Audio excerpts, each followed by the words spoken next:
Welcome to study blog में आप सभी का फिर से एक बार स्वागत है। हम इतिहास को पढ़ रहे हैं हमारे सीटेट एग्जाम के लिए, यानी कि सीटेट पेपर 2 के लिए, जिसमें हमारा टारगेट जो है वो 55 आउट ऑफ 60 है। जिसके लिए हम काफ़ी अच्छे से कंटेंट जो है आपको जल्दी-जल्दी प्रोवाइड कराने की कोशिश कर रहे हैं, ताकि आपका जो सिलेबस है वो काफ़ी जल्दी कवर अप हो जाए, ताकि आपको बाद में रिवाइज़ करने के लिए अच्छा खासा समय मिल सके। इस वीडियो में हम अध्याय 8 को पढ़ेंगे, जिसका नाम है प्रथम साम्राज्य, द फर्स्ट एम्पायर। इससे पहले की 7 अध्याय की वीडियो आपको प्लेलिस्ट में मिल जाएगी और इसके बाद की सभी वीडियो भी आपको प्लेलिस्ट में मिल जाएगी। प्लेलिस्ट जो है आपको चैनल पर मिल जाएगा, आप वहां जाकर के इसको चेक कर सकते हैं। इतिहास के अलावा जियोग्राफी यानी कि भूगोल और नागरिक शास्त्र यानी कि सिविक्स की भी वीडियो आपको प्लेलिस्ट में मिल जाएगी, तो आप उनको भी जाकर के जरूर देखें।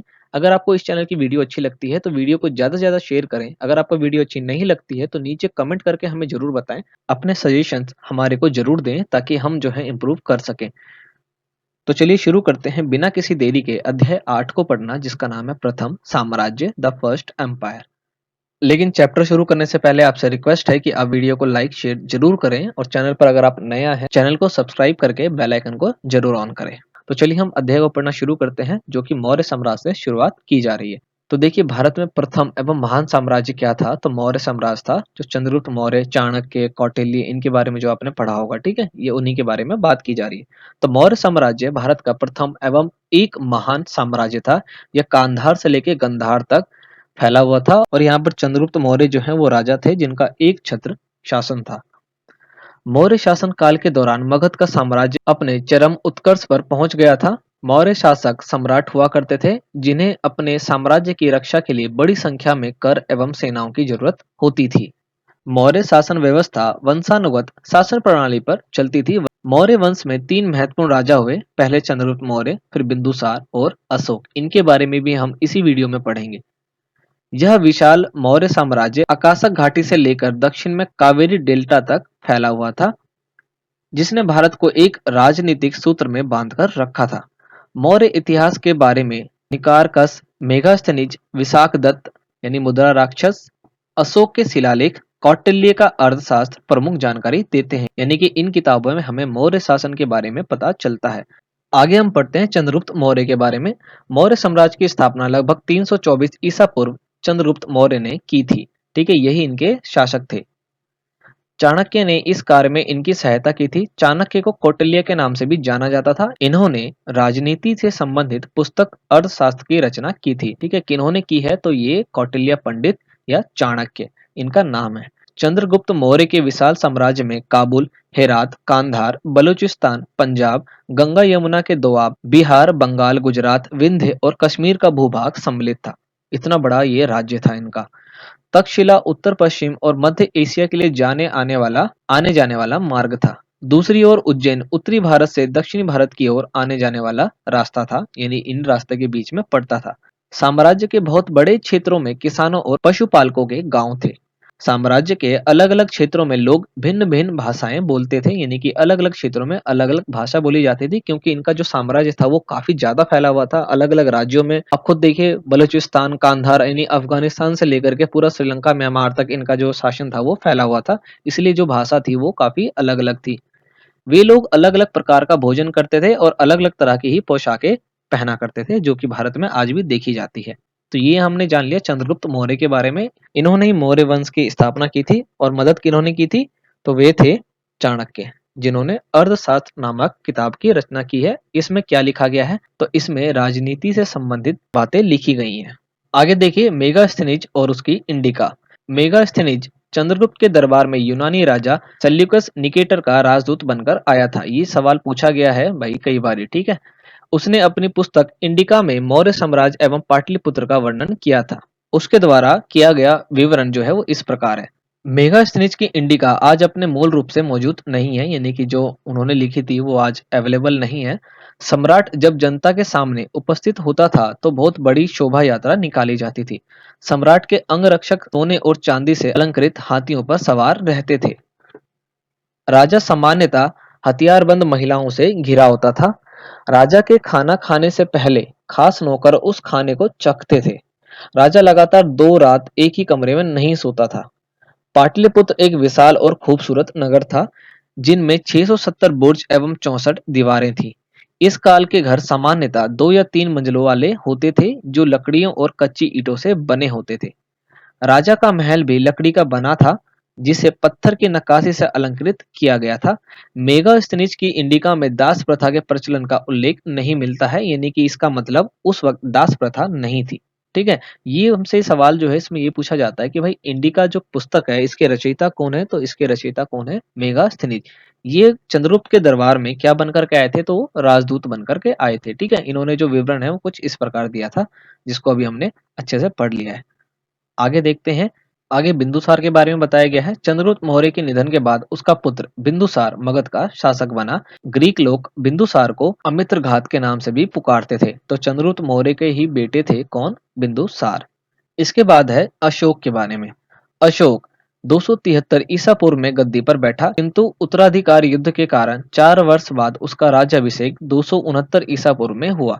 अशोक को उसके अभिलेखों में समानता देवनामनीय कहकर संबोधित किया गया है। अशोक नाम का उल्लेख मास्की, गुर्जरा, निटूर तथा उद्गेलम अभिलेख में मिलता है। अशोक के अधिकतर अभिलेख प्राकृतिक भाषा और देवनागरी लिपि में लिखे गए हैं। ठीक है, ये आपसे पूछा जा सकता है। अशोक का कलिंग युद्ध। कलिंग तटवर्ती ओडिशा का प्राचीन नाम है। जो अभी हमारा उड़ीसा है उसका प्राचीन नाम क्या था, उसका प्राचीन नाम क्या था, कलिंग। अशोक ने कलिंग को जीतने के लिए एक युद्ध लड़ा। यह युद्ध 261 ईसा पूर्व में हुआ था। इसके बाद है अशोक की धम्म नीति। धम्म संस्कृत के धर्म शब्द का प्राकृतिक रूप है। अशोक के धम्म में किसी देवता की पूजा अथवा किसी कर्म कांड की आवश्यकता नहीं थी। उन्हें लगता था कि जैसे पिता अपने बच्चों को अच्छे व्यवहार की शिक्षा देते हैं, वैसे ही उनका कर्तव्य था कि वह अपनी प्रजा को निर्देश दे। इसलिए इन्होंने धम्म नीति को अपनाया। उनके साम्राज्य में अलग अलग धर्मों को मानने वाले लोग रहते थे, जिसके कारण प्रजा में मतभेद उत्पन्न हो जाते थे। जानवरों की बलि चढ़ाई जाती थी। दासों और नौकरों के साथ क्रूर व्यवहार किया जाता था। अशोक ने यह महसूस किया कि इन समस्याओं का निदान करना उसका कर्तव्य है। इसलिए अशोक ने धम्म महामात्र नाम के अधिकारियों की नियुक्ति की, जो जगह जगह जाकर धम्म की शिक्षा देते थे। ठीक है, और इन्होंने बौद्ध धर्म को अपनाया था, उसी के अंदर ये धम्म थे। और कलिंग का जो युद्ध था, इन्होंने जब देखा लोग इतने मार-धाड़ कर रहे हैं और मर रहे हैं, उसके बाद इन्होंने क्या करा था, युद्ध का त्याग कर दिया। और उसके बाद इन्होंने जब प्रजा पे ध्यान दिया, तो इनका मानना ये था कि जैसे पिता अपने बच्चे को अच्छे व्यवहार की शिक्षा देते हैं, इसी प्रकार इनका कर्तव्य था कि ये भी अपनी प्रजा को अच्छे-अच्छे निर्देश दें। इसीलिए इन्होंने क्या बनाया, धम्म महामात्र, जिसके लिए इन्होंने कुछ अधिकारी चुने, जो जगह-जगह जाकर के धम्म की शिक्षा देते थे। अशोक ने अपने संदेश कई स्थानों पर शिलाओं और स्तंभों पर खुदवा दिए। अधिकारियों को यह निर्देश दिया गया कि वे राजा के संदेश को उन लोगों को पढ़कर सुनाएं जो खुद नहीं पढ़ सकते थे, यानी जो पढ़ नहीं पाते थे उनको ये पढ़कर सुनाते थे। अशोक के अधिकतर संदेश ब्राह्मणी लिपि में लिखे गए हैं। आधुनिक भारत की ज्यादातर लिपियां पिछले सैकड़ों वर्षों से इसी लिपि से उत्पन्न हुई हैं। अपनी प्रजा के लिए अशोक ने जो संदेश लिखे थे उसके बारे में बताया गया है। देखिए इन्होंने क्या लिखा था। इनके संदेशों में प्रमुख थे, कौन-कौन से प्रमुख थे, देखिए अपने दासों और नौकरों के साथ अच्छा व्यवहार करना चाहिए, बड़ों का आदर करना चाहिए, सभी जीवों पर दया करना चाहिए, ब्राह्मणों तथा श्रमणों को दान देना चाहिए।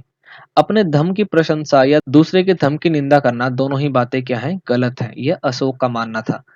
हर किसी को दूसरे धर्म का आदर करना चाहिए। यदि कोई अपने धर्म की बड़ाई और दूसरों के धर्म की बुराई करता है, तो वह वास्तव में अपने धर्म को ज्यादा नुकसान पहुंचा रहा है। इसलिए हर किसी को दूसरे के धर्म के प्रमुख विश्वासों को समझने की कोशिश करते हुए उनका आदर करना चाहिए। ये इन्होंने संदेश के रूप में अपने वहां की प्रजा के लिए लिखा था धम्म के अंदर।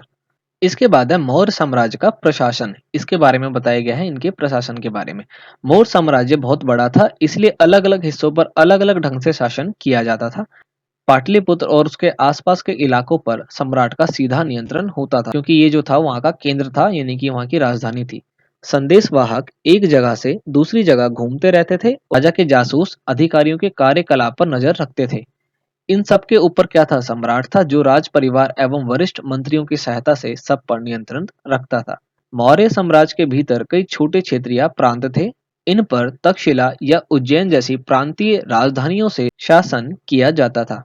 कुछ हद तक पाटलिपुत्र से इन क्षेत्रों पर नियंत्रण रखा जाता था और अक्सर राजकुमारों को वहां का राज्यपाल यानी कि गवर्नर बनाकर भेजा जाता था। प्रादेशिक केंद्रों के बीच विस्तृत क्षेत्र थे, यानी कि बहुत ही ज्यादा बड़े बड़े जो हैं क्षेत्र थे। इनके इलाकों में मौर्य शासक सिर्फ मार्गों और नदियों पर नियंत्रण रखने की कोशिश करते थे, जो कि आवागमन के लिए काफी महत्वपूर्ण थे। यहाँ से उन्हें जो भी संसाधन कर, टैक्स और भेंट के रूप में मिलते थे, उन्हें इकट्ठा कर लिया जाता था। उदाहरण के लिए अर्थशास्त्र में यह लिखा गया है कि उत्तर पश्चिम कंबल के लिए और दक्षिण भारत सोने और कीमती पत्थरों के लिए प्रसिद्ध था। ठीक है, ये यहाँ से एक मोस्ट इंपोर्टेंट जो है क्वेश्चन बना है कि उत्तर पश्चिम किस लिए फेमस था। मौर्य साम्राज्य के वक्त उत्तर पश्चिम किस लिए फेमस था, तो कंबल के लिए, और दक्षिण भारत किस लिए फेमस था, तो सोने और कीमती पत्थरों के लिए। मौर्य साम्राज्य का पतन।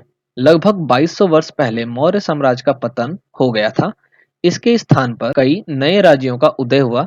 पश्चिमोत्तर में उत्तर भारत के कुछ भागों में मौर्य साम्राज्य के पतन के बाद करीब 100 साल तक हिंद यवन राजाओं का शासन रहा।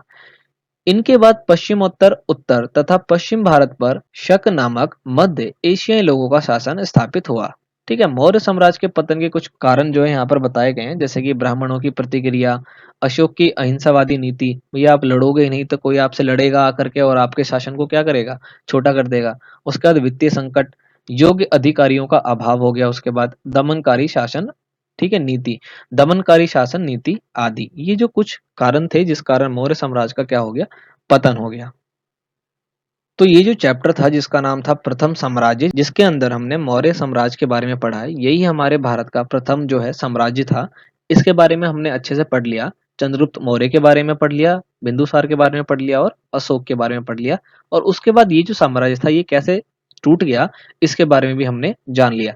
काफी क्वेश्चंस के आंसर जो है आपको इस वीडियो में मिल गए होंगे अब तक में, जो आपके सीटेट पेपर 2 में आपकी काफी ज्यादा हेल्प करेंगे। अगर आपको ये वीडियो अच्छी लगी है तो वीडियो को लाइक करें, ज़्यादा से ज़्यादा शेयर करें ताकि सभी बच्चों को इसका लाभ मिल सके। चैनल पर अगर आप नए आए हैं तो चैनल को सब्सक्राइब करना बिल्कुल भी ना भूलें। सब्सक्राइब करके बेल आइकन को ज़रूर ऑन करें ताकि आने वाली वीडियोस की नोटिफिकेशन आपको टाइम पर मिल सके। मिलते हैं नेक्स्ट वीडियो में नए टॉपिक के साथ, तब तक के लिए जय हिंद।